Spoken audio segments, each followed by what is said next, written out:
If you had to pick one thing that France is most famous for, chances are you might say the food. Well, we're known for eating frogs' legs and snails, but it goes beyond the cliche. In France, gastronomy is an art form. It's a real way of life. But why does French food have such a great reputation? And how have French eating habits changed over the years? Join us for this episode of French Connections Plus, where we take a bite out of French food culture.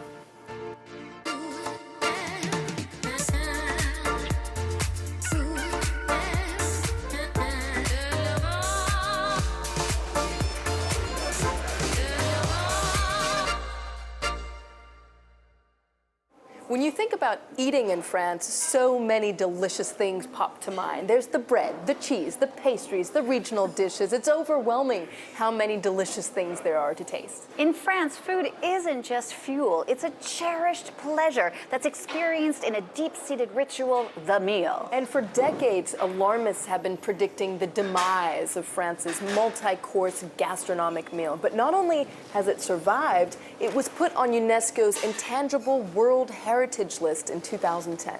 Mealtime is sacred here in France, so people tend not to eat on the fly in their cars or at their desk. That would be sacrilege. They sit down and they take their time. And they take a lot of time. French people, on average, take 2 hours and 13 minutes a day to eat and drink. That's a record ahead of Italy and Spain, and twice the amount of time that Americans spend eating and drinking. I know in my family, Sunday lunch can last 5 hours, which is great, unless you have a hangover. That's because in France, food is all about sharing. In fact, 80% of meals are taken with someone else. It's a daily ritual that you observe regardless of work obligations, homework, or just about anything else. But there is one French tradition you have to know about before any meal, and that is the apéritif. L'apéritif, or l'apéro as it's commonly called, is a pre-meal drink, usually before dinner, so around 6:30 or 7 p.m. People get together to unwind, and what do they drink? Well, not necessarily alcohol, though it often involves wine, beer, spirits, or even cocktails. It's a real institution here and a pillar of French culture. And it might be saying something about me, but it's one of my favorite traditions. But I'm not the only one. The French author Paul Morand famously said that the apéritif is like an evening prayer in France. Now, apéritif, the word, comes from the Latin aperire, which means to open. You're opening your appetite for the meal. And like many things French, it often involves food. It's often something simple, like nuts, chips, olives, saucisson, of course, crackers, hummus, vegetables if you're being healthy. The apéro food business is buzzing. There's even an apéro aisle in supermarkets and special industrialized apéro cheese. Sometimes the ritual can turn into a dinner itself, what we call an apéro dînatoire. À table! But apéro or not, mealtime or le repas here in France is sacred. It's like a fine-tuned ballet. There are strict codes to French meals in terms of pacing and content. It's a format that's set in stone. Step 1 is the starter, or entree as it's called here in France, followed by the main course, and then cheese, because this is France, and then the grand finale, dessert, and coffee. And if you really want to do things the French way, you can always finish up with a little piece of chocolate and an after-dinner drink, a digestive. Vive la gastronomie!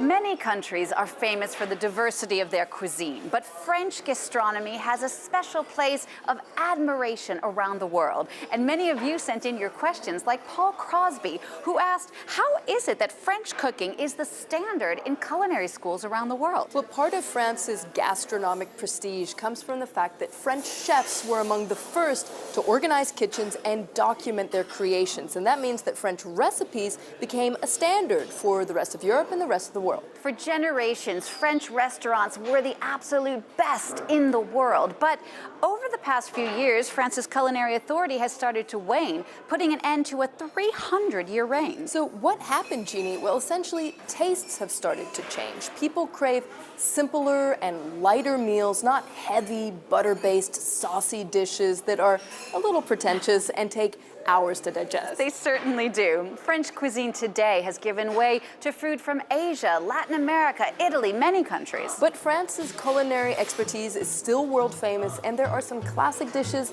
that everyone should learn how to make. To unlock the secret of French recipes, I've come to a world-famous cooking institute, Le Cordon Bleu. Today we're going to explore a pillar of French cuisine, le dessert. And Chef Fabrice Daniel here is going to show me the ropes. Bonjour, Chef. Bonjour. What's on the menu? On the menu today, I will show you how to make some Paris-Brest in chocolate. Well, let's get going. Let's go. We will start first by the chocolate choux pastry. Okay. We need to combine the water, the milk, the butter, and the salt and the sugar. Oops, I'm making a mess. So- No. Okay. It's okay. Oops. It's contagious. I'm Yeah. making. We will clean a little, huh? And at this moment, we will add the dry ingredients. And we need to mix very fast. Okay. At this moment, we will add eggs, little by little. Okay. Oups, oui, c'est Ah ça. oui, c'est ça. So what's the history of the Paris-Brest? The history of the Paris-Brest is a bicycle race from Paris to Brest, okay? And the shape of the Paris-Brest should be round at the wheel, Oh, so it looks like a bicycle wheel. completely. Normally, the Paris-Brest will be with nuts. Okay. Okay, and now with chocolate, I think it will be more yummy. Alors, we take this one, good consistency. Voilà. Ah, okay. So now, the choux pastry dough is completely done. Yeah. Okay. Now the second step. Okay. We need to pipe. Okay. on Make the the wheel. Yes, completely. And we will turn. And we will follow the line. I feel like this is going to be complicated. You need to be relaxed. Okay. No stress, no panic. Oh God, it's not really a round wheel, is it? It's okay. It would be a bumpy ride. And now we will add and again inside. This is the shape, okay, for the Paris-Brest. Okay. It looks nice, huh? So next step is straight to the oven. Straight to the oven, 160, okay, for at least 30 minutes. So, in we will close. Okay, now we have Perfect. time to prepare the second recipe, crispy feuilletine. The composition of milk chocolate, Yeah. praliné, hazelnut praliné, and the feuilletine. Okay. Milk chocolate, praliné, hein? The last recipes will be the chocolate chantilly cream, the milk chocolate, the whipped cream, and when it's cold, room temperature, we will leave in the fridge for at least 6 hours. Okay. We will whip. Yeah, whip it, yeah. Very good. Texture. Oh yeah, Voilà. wow, yeah, Okay? yeah. Very nice. I think it will be ready in the oven. Very nice job. Yours? Looks good. Elles sont bons. The next step, we'll need to cut and to remove the top. Okay. This one is very nice, huh? Nice shape, very round. I'm proud of myself. What can I say? The bottom, The middle. the middle, and the top. Okay. So we will take the feuilletine, okay, and we will add all on the bottom. Now we need to add on top only the chantilly cream. Okay. We will push the cream, okay, regularly all around. And now we need to do the same way in the inside. And we will take this one. So you can do yours. Okay. Your decoration should be on the bottom. Huh? Yeah. Very good. And now On the inside. inside. All right, one more. Perfect, huh? What do you think? Can I say it? Voila. Voilà. Voila. Bon appétit. Good, Bon appétit. Good job. I had a good teacher. Thank you very much. Pleasure. C'est bon. France is famous for its meat, cheese, baguettes, but little by little, more and more French people are changing the way they eat. Well, they're increasingly going organic and cutting back on things like meat and cheese and bread and wine. For instance, in the 1960s, French people drank the equivalent of 26 liters of pure alcohol a year. These days, they drink less than half of that, and yet they're still considered some of the heaviest drinkers in Europe. When it comes to special diets, things in France are slowly starting to change. Vegetarians, for example, make up 5% of the French population, and yet now just about every French restaurant has a veggie option on the menu. Now, France is credited with having some of the best eating habits in the world. The reputation goes that French people don't snack between meals, they don't take second helpings, they avoid processed food, and they eat smaller portions. It's all about The quality, not the quantity. And yet, French eating habits are also starting to change for the worse. More and more French people are digging into junk food, what they call la malbouffe. Remember the bestseller about how French women don't get fat? Well, it turns out they increasingly do, and men more than women. According to recent studies, half of adults in France are overweight, and 1 in 6 is obese. Hardest hit are people earning low incomes in rural areas. The government is very much aware of the problem.